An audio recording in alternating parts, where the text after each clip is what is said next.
Very good morning, students. Student will continue our chapter 18, the British Raj and the First War of Independence. Okay, and the topic of today is that discontent among Indian. Discontent means होता है बेटा unsatisfaction, means असंतोष among Indians. ठीक है, तो एक I'll just take a one review of yesterday's video, what I have taught you yesterday.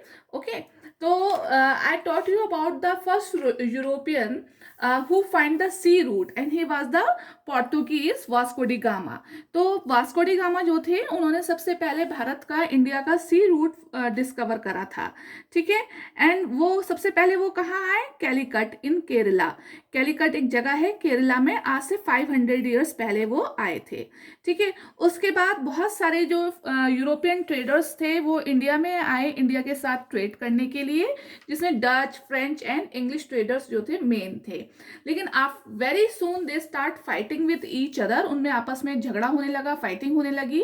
And why it is so? Because everybody wants to a big share of the trade of themselves.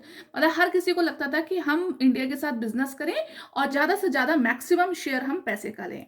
ठीक है, तो finally जो इस fighting में von हुआ था वो हुए थे ब्रिटिशर्स, और उन्होंने एक ईस्ट इंडिया कंपनी फॉर्म करी 1600 सेंचुरी में, जो इंडिया के साथ बिजनेस करने के लिए थी. ठीक है, और धीरे धीरे उन्होंने जो इंडिया का पैसा था उससे उस पैसे को उस मनी को उन्होंने इंडस्ट्रियलाइजेशन में लगाया अपने. ठीक है, और बहुत सारा प्रोडक्शन करा, बहुत सारी इंडस्ट्रीज सेटअप करी है, और अब उनके लिए क्या था? उनको मार्केट ढूंढना था. ठीक है, और स्टार्ट धीरे धीरे फिर वो उन्होंने क्या करना शुरू करा? इंडिया पर अपना कंट्रोल बनाना शुरू करा. पहले बिजनेस था और उसके बाद इंडिया की लैंड को कंट्रोल करना शुरू करा. सबसे अच्छा मौका उनको कैसे मिला कि 250 ईयर्स पहले मुगल एम्पायर जो थे वो उनकी डेक्लाइन शुरू हो गई थी, उनका मतलब उनका डाउनफॉल स्टार्ट हो गया था. तो इन हिंदू रूलर्स और मुगल रूलर्स में आपस में हमेशा झगड़े होते रहते थे, जिसका फायदा किसने उठाया? ब्रिटिशर्स ने उठाया.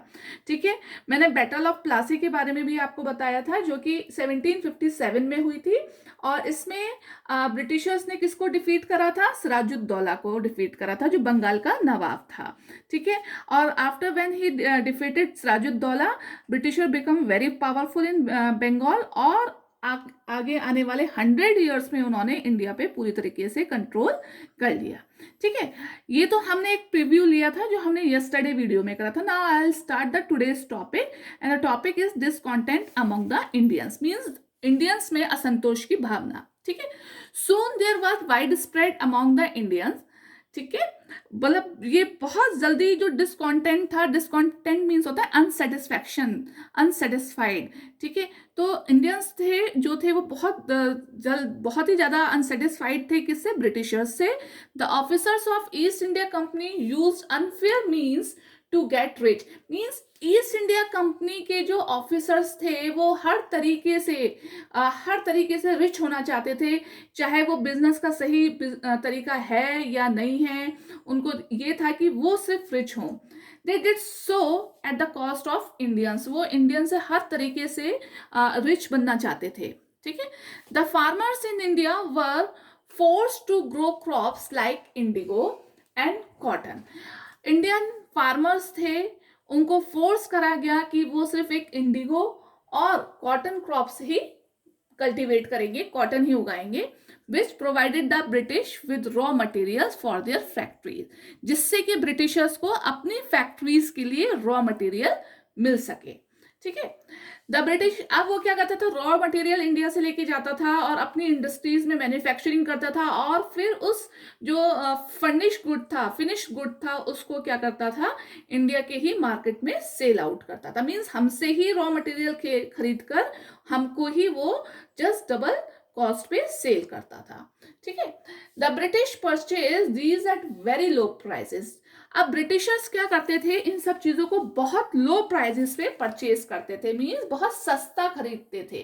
ठीक है, as a result the farmers suffered. और ऐसे क्या अब क्या होने लगा? जो फार्मर थे, किसान जो थे, इंडियन फार्मर्स थे, वो सफर होने लगे, परेशान होने लगे. दे बिकेम पुअर, वो गरीब होते चले गए.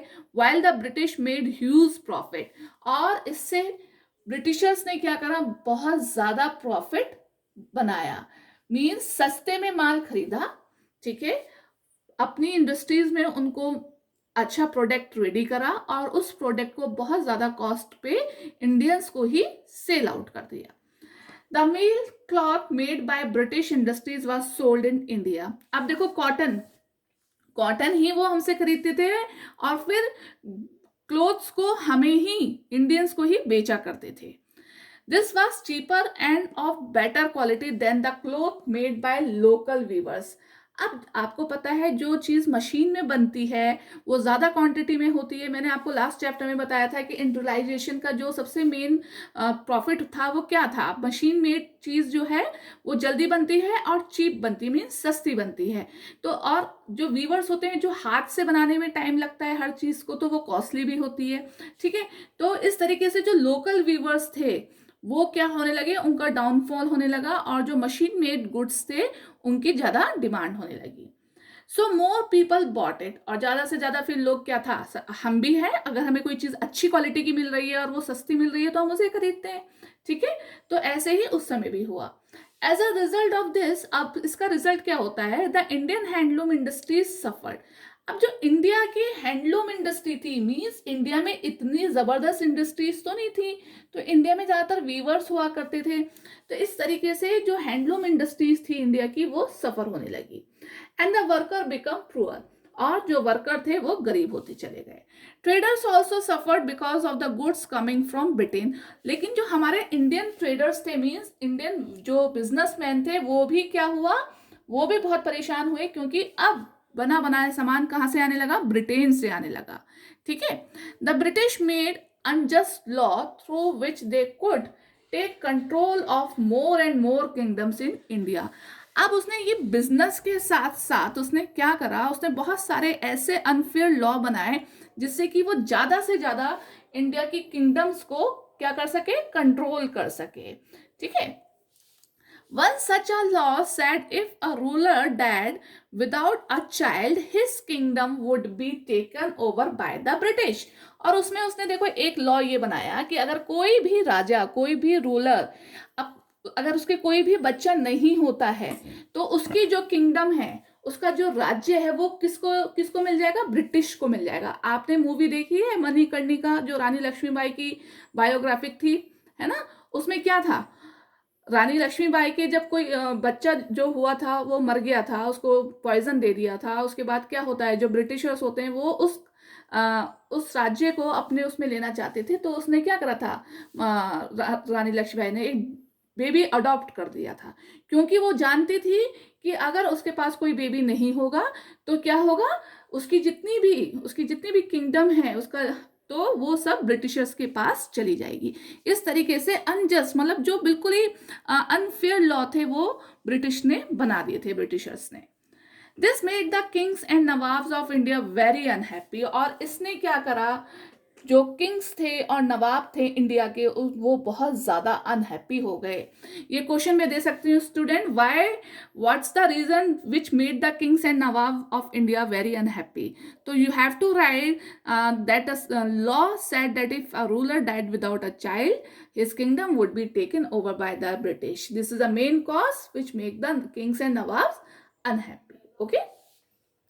Many of the Indians farmer, workers, traders and rulers, इसमें क्या था, बहुत सारे इंडियन फार्मर्स जो थे, वर्कर्स जो थे, ट्रेडर्स थे, रूलर्स थे, वह एंग्री एंड डिससेटिस्फाइड, वो बहुत ज्यादा गुस्सा हो गए, उनमें बहुत ज्यादा असंतोष की भावना आ गई, ठीक है, with the British rule. Means अब हर कोई जो था वो ब्रिटिश से बहुत ज्यादा नाराज होने लगा, उनके शासनकाल में सब लोग बहुत ज्यादा परेशान होने लगे, ठीक है, क्योंकि हमें हर जगह क्या करा था, सप्रेस करा जाता, हर जगह दबाया जा रहा था, ठीक है, अपने ही देश में रह के हम अब गुलाम हो चुके थे, ठीक है। Whenever such a situation exists, there are chances of revolt or unspring. Okay, this is a very important line, students.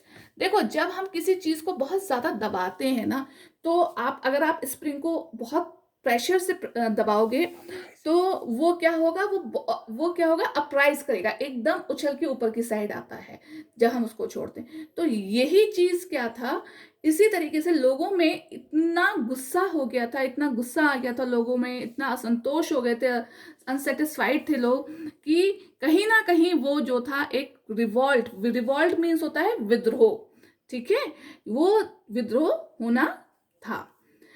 People forget their fears and differences. अब ये क्या अच्छी बात हुई, लोग जो थे वो ब्रिटिशर से अपना, उनको जो डर लगता था वो भी भूल गए, और जो आपस में उनके डिफरेंसेस मीन्स उनके जो झगड़े थे हिंदू मुस्लिम और सबके, वो भी खत्म हो गया। And together rise against the rulers, और वो इकट्ठा इन ब्रिटिशर्स के खिलाफ खड़े हो गए, ठीक है। This is what happen in India in 1857, और यही सब कुछ हुआ था भारत में 1857 में। A small incident, a revolt, the quickly spread through the population. एक 1857 में एक छोटा सा इंसिडेंट था जो कि एक रिवॉल्ट बनकर पूरी पॉपुलेशन पीस पूरे भारत में फैल गया था।